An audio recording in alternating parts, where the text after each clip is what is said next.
Hello, Southbridge. This is Denise Clemence with Southbridge Community Television, coming to you today from our very own Southbridge Municipal Airport, high up on Clemence Hill. It's been here since the 20s, but a lot of people don't know what's been happening in the last few years, so we want to bring you all the information, and to do that, we are going to speak to our own airport manager, Ron Plouffe. Hey. Good morning, Ron. Good morning. Nice to see you again, Great Denise. to see you. It's been quite some time since I've been up here on the hill, and the changes are incredible.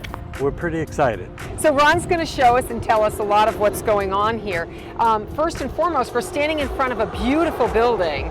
This is our new terminal building since what year? Well, we moved in 2016. Okay. They started building it in 2015. We moved in, I think it was September or October of 2016. A lot of what's happened, the changes here, really came about after 2011. And most of you will recall that 2011 brought here to this area a horrific tornado that really decimated a lot. And the airport was one of the victims of that tornado. Yes, it was. But it also was the impetus for development. Out of destruction, out of the ashes came the phoenix, a beautiful new terminal building, and all that's going on today. As you mentioned, the destruction up here was incredible. The tornado came from that little notch in the trees, came out in this direction, headed kind of east. Right up to from Charlton. the Springfield area. The building that I'm pointing to is a T-hangar. Correct. It was fairly new at that time, and the wind just blew it away right to the concrete pad. It holds 6 individual airplanes, and it's the newest hangar that we have.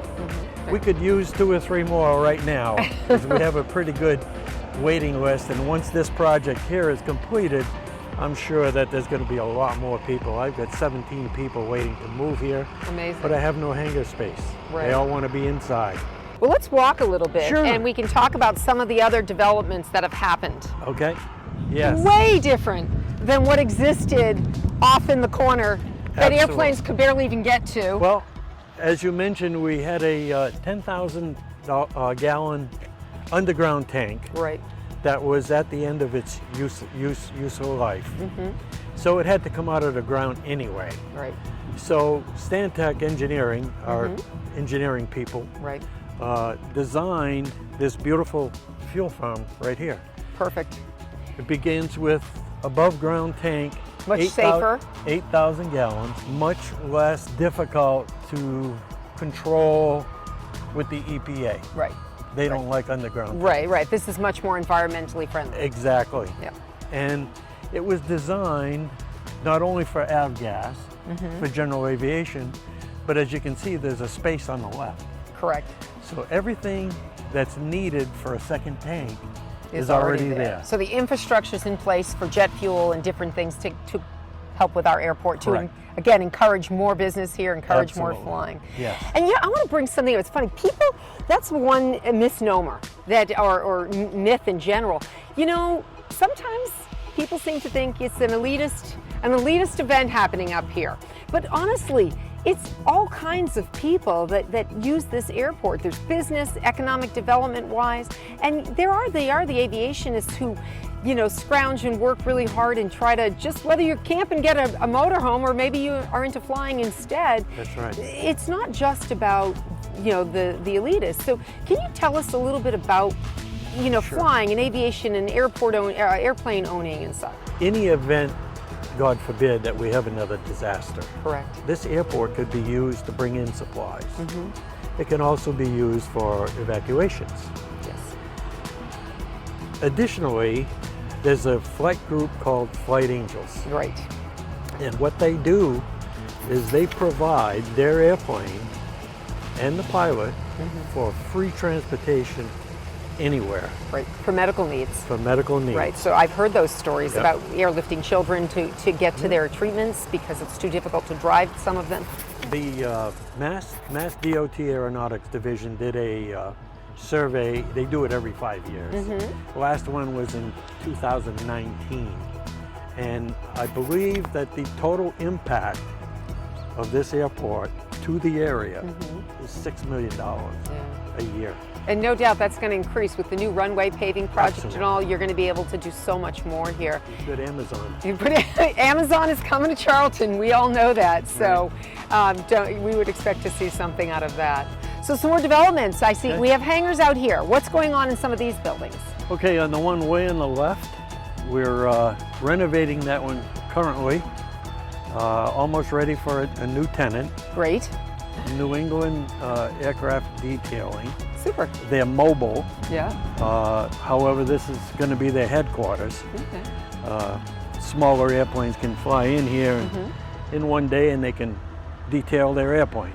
Now, a lot of people are looking around going, yeah, a lot of money goes in up here. Oh my goodness, we could sell this, we do things. But the reality is, most of what you're seeing and what you're seeing right now currently was all funded by FAA money. FAA and state. And state, excuse me. Let's Mass make sure we know. Yeah. Give them their dues. Yeah. Buy us all kinds of equipment. I have other managers that come here, and I bring them in and show them our equipment building over there, and they say, wow. Yeah.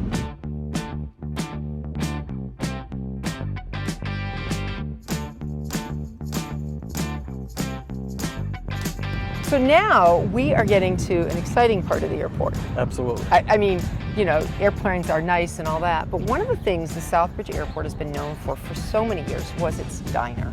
Absolutely. A real antique, a real history story in and of itself. Built in 1958 in Pequannock, New Jersey. It ended up being found back in the 50s in Cranston, Rhode Island. Now, how does I mean, I get it now, we have modulars, they go all over the country, right? But you got a diner that comes from New Jersey, ends up in Cranston, Rhode Island, and Mr. Latour found it. Charlie Latour found it in 1987. Yeah. And then decided to move it up here to Southbridge and open up a restaurant. And currently it is unoccupied. Telegram and Gazette just did a story last week. Got some interest. I understand there's 4 parties right now that are interested as of last week, maybe Thursday. So if somebody's watching and actually is interested in running a business up here, they just got to contact the town hall, right? The town manager's office? Town manager's office. Get the information and get your proposal in. Absolutely. To be consideration Yeah. Be considered by August 3rd. August 3rd. So let's go up the stairs. Let's take a closer look at what Sure. makes this diner so special. This style diner, again, was built in the 50s, and there were 5 that were built of this model. This model is the last one that's in its most original state, and it was the most different only because of the ceiling. It's something about the material in that ceiling that makes it above the other 4. So it's really ready to go. Ready to go. All we just need is a tenant to provide some really good treats to this community and beyond. All the equipment is there, all the silverware is there, all the plates and cups. Almost turnkey. Turnkey. Get some food and come on in.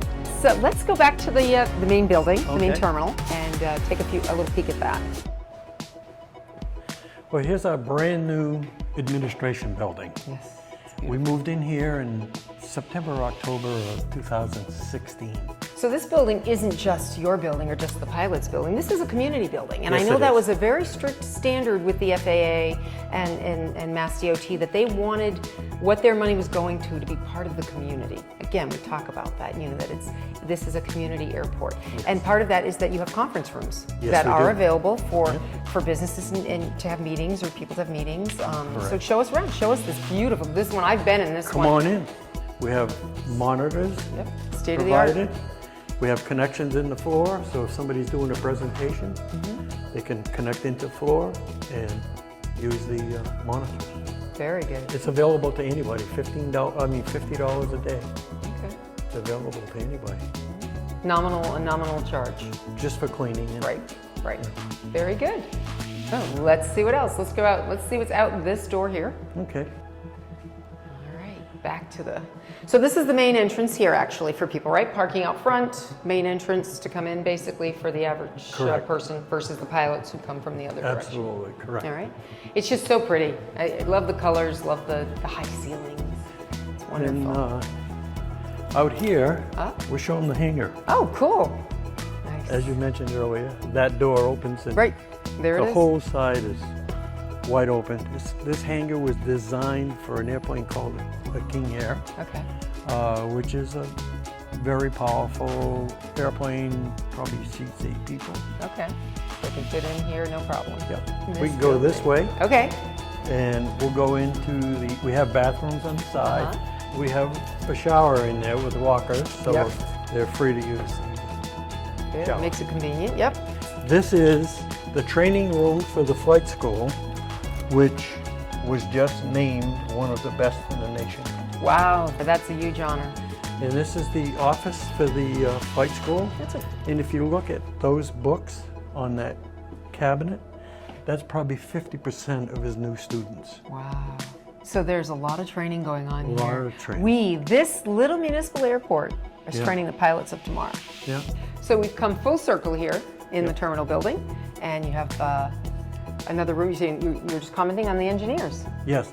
The pilot's room is available to pilots that have clients that are here for business, so the pilot has no place to hang around. Right, because other parts of the building, other rooms that he might have been in, are being used by the municipalities perhaps, and Correct. so this is a designated area for the pilots. For pilots. That's great. And this is the most important room of all, Absolutely. the airport manager's office. It's my office. Much big improvement over the desk in the corner you used to have in the little teeny building about the size of the office. Actually, the footprint is the same as the fuel farm.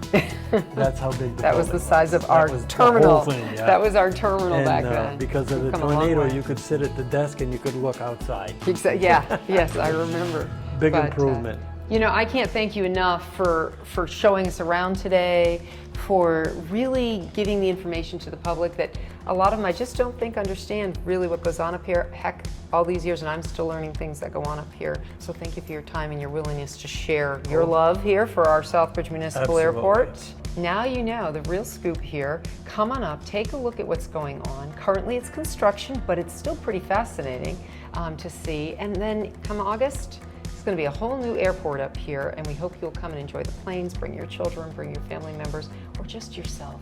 It's a great place to sit, maybe by the Latour Monument, and ponder the future. Here in Southbridge, Denise Clemence, Southbridge Community Television, thank you for joining us.